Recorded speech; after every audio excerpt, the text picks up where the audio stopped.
بہو آئی اور پہلی اولاد بیٹی ہو گئی، قیامت ہے۔ نہ ساس کو اب وہ بہو اچھی لگ رہی ہے، نہ سسر کو، کبھی کبھی شوہر کو بھی اچھی نہیں لگتی، ایک مصیبت، بیٹی پیدا ہو گئی۔ یعنی کیا یہ بہو جو ہے یہ خالق ہے، مصور ہے؟ اس نے اپنے رحم میں اس بچے کو شکل و صورت دی، بیٹی بنا دیا۔ اعتراض کس پر ہے، بہو پر یا خدا پر؟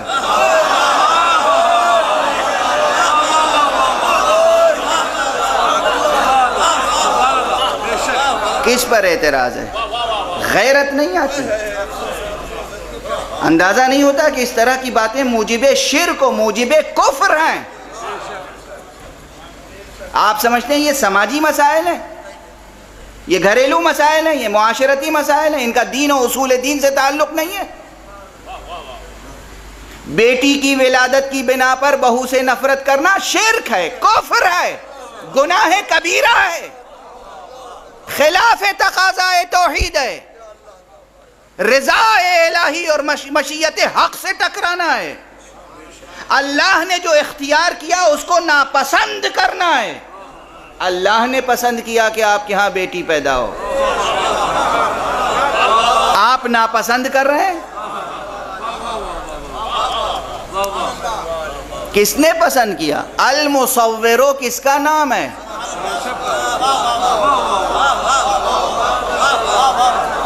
کون ہے جو رحم مادر میں آخری صورت عطا کرتا ہے مولود کو؟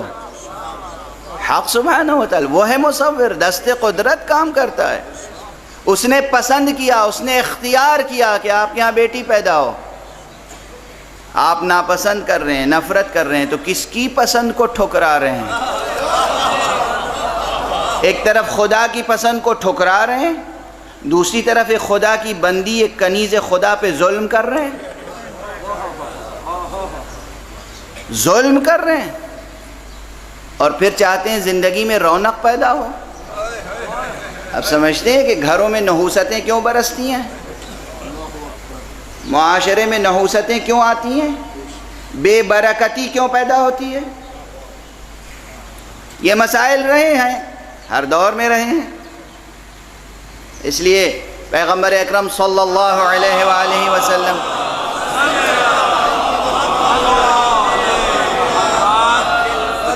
نے ارشاد فرمایا کہ وہ خاتون سعادت مند ہے جس کی پہلی اولاد بیٹی ہو۔ یہاں ساری کوششیں کیا ہوتی ہیں؟ ہاسپٹلز کے چکر لگتے ہیں، ڈاکٹروں کے چکر لگتے ہیں، الٹرا ساؤنڈ کرائے جاتے ہیں، وغیرہ وغیرہ، سب جتنے کرتب آپ کرتے ہیں آپ جانتے ہوں گے۔ ساری کوششیں یہ ہوتی ہیں کہ پہلا بیٹا ہو، کوششیں یہ ہوتی ہیں پہلا بیٹا ہو۔ حضور کے یہاں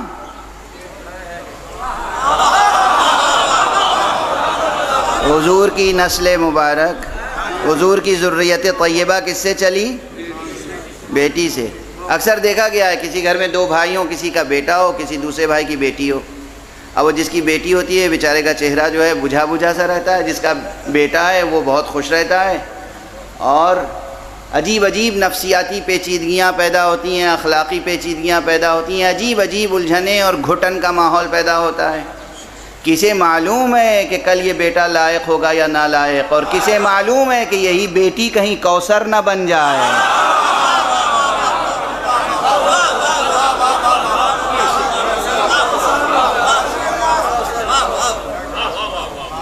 کسے معلوم؟ کسے معلوم ہے کہ بیٹی ہی آپ کے لیے سبب بقائے نسل بن جائے؟ تو ایک حدیث تو یہ ہے حضرت کی، سعادت مند ہے وہ بیٹی، سعادت مند ہے وہ خاتون جس کی پہلی اولاد بیٹی ہو۔ دوسری حدیث سماعت فرما لیجئے، بھلا نہ دیجیے گا، اور واہ واہ کر کے یہیں سب واپس نہ کر دیجیے گا۔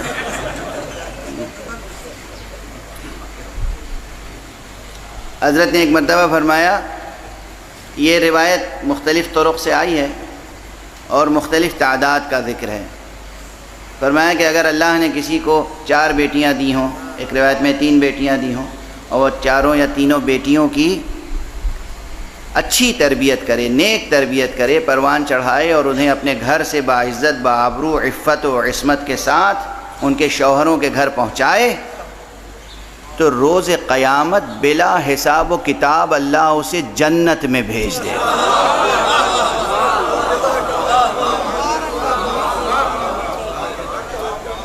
بلا حساب و کتاب اللہ اسے بہشت عطا فرمائے گا۔ کس کا اعلان ہے؟ کس کا وعدہ ہے؟ کس کا وعدہ ہے؟ اسی کا وعدہ جس نے خود جنت کے ہونے کی خبر دی، ورنہ ہمیں معلوم کیا تھا کہ جنت بھی کوئی شے ہے؟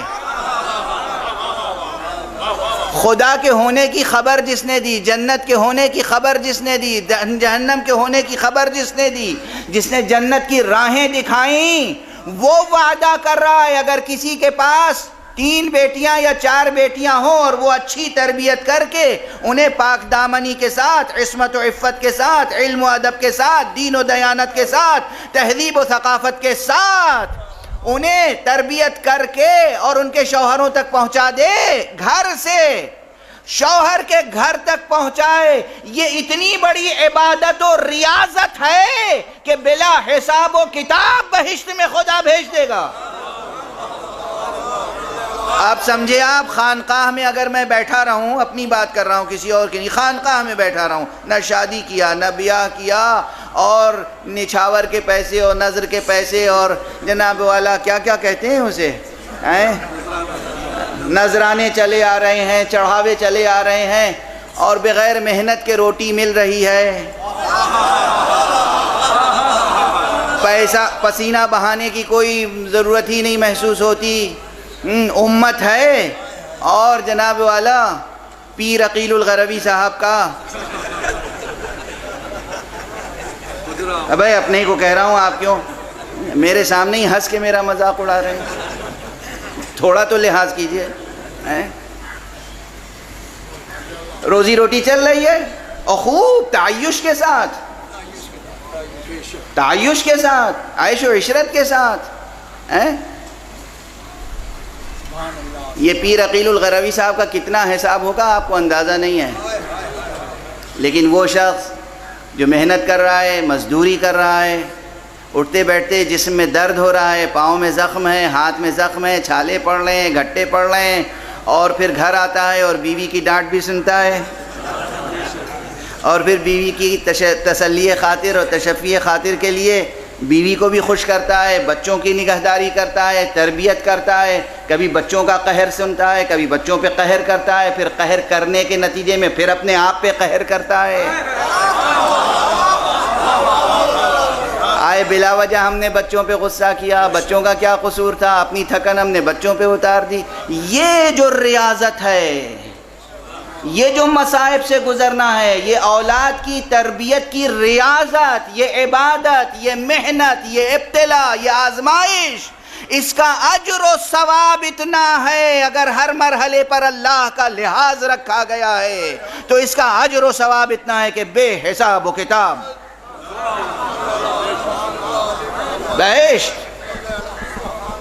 جب حضور نے یہ فرمایا تو ایک صاحب نے تعجب کیا، یا رسول اللہ، بے حساب و کتاب بہشت، صرف بچیوں کی تربیت؟ آپ کو معلوم ہے بچیوں کی تربیت کیا آسان ہے؟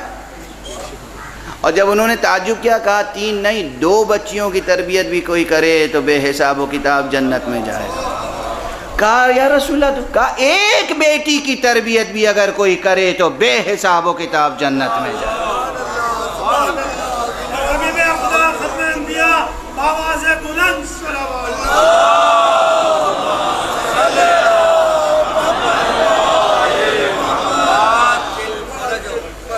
سنا آپ نے؟ سنا آپ نے؟ اب گھروں میں آج سے یہ جھگڑا نہ ہو کہ بہو آئی تھی اور بہو منحوس نکلی۔ کیا نحوست تھی؟ بیٹی کو جنم دیا۔ شرم آنی چاہیے، غیرت آنی چاہیے اس کفر پر، اس شرک پر، اس بد اخلاقی پر۔ خدا کو کیا منہ دکھائیں گے؟ نمازوں کا غرور ہے، نمازیں آپ کے منہ پہ مار دی جائیں گی۔